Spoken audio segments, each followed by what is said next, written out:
What a breakthrough when I can come to discover that what God put in my hands is a manual that says, here's the way life was intended if it's done in the manner that the Creator originally intended. To be able to live a life that mirrors and models the life of the Lord Jesus. To be able to follow the lead of the one who came to demonstrate life at its best. To be able to take advantage of those who have come before me, as the Apostle Paul said in his 1 Corinthian letter, therefore follow my example as I follow the example of Christ. None of us is truly making life up for ourselves. We're all going to follow somebody else's example. And we live in a world today where examples are everywhere and where their input for life is being offered on so many fronts. We're aware of celebrities and their moment-by-moment actions through Twitter and through Facebook and through the media that allows us access to the lives of people who once lived in the shadows but now live in the spotlight.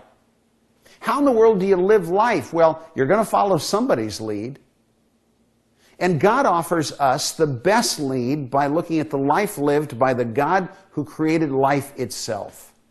And that's what the Bible is, an opportunity for me to examine the way I live against the way God intended that I would live.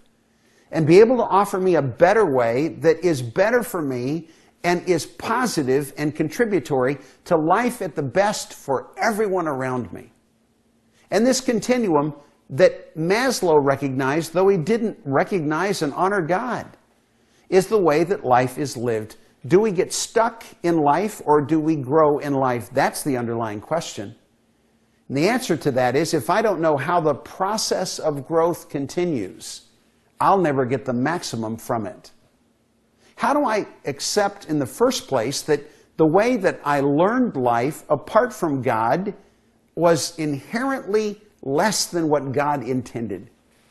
God calls it unrighteousness, but that simply means that if God was given the same situation, the same set of circumstances, He would have done it a different way.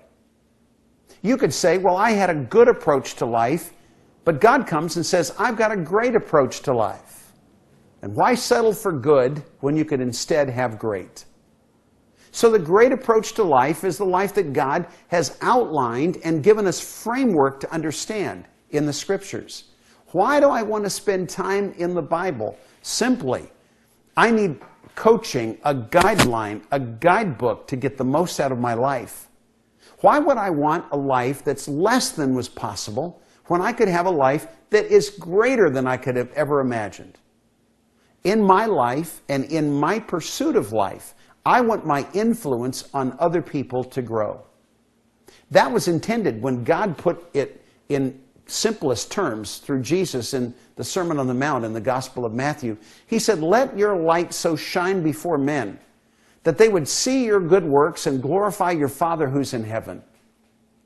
To put it in simple terms, in accordance with what we're talking about today, your life should be a better model of the way life can be.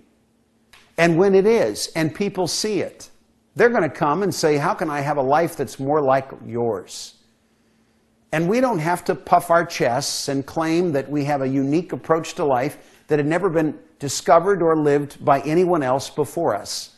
Instead, we can say, from a guidebook, a source reference that is absolutely dependable, that claims to have been offered to us by God, I've been able to capture a picture of the way God lives a human life through the model of Jesus, the Son of God.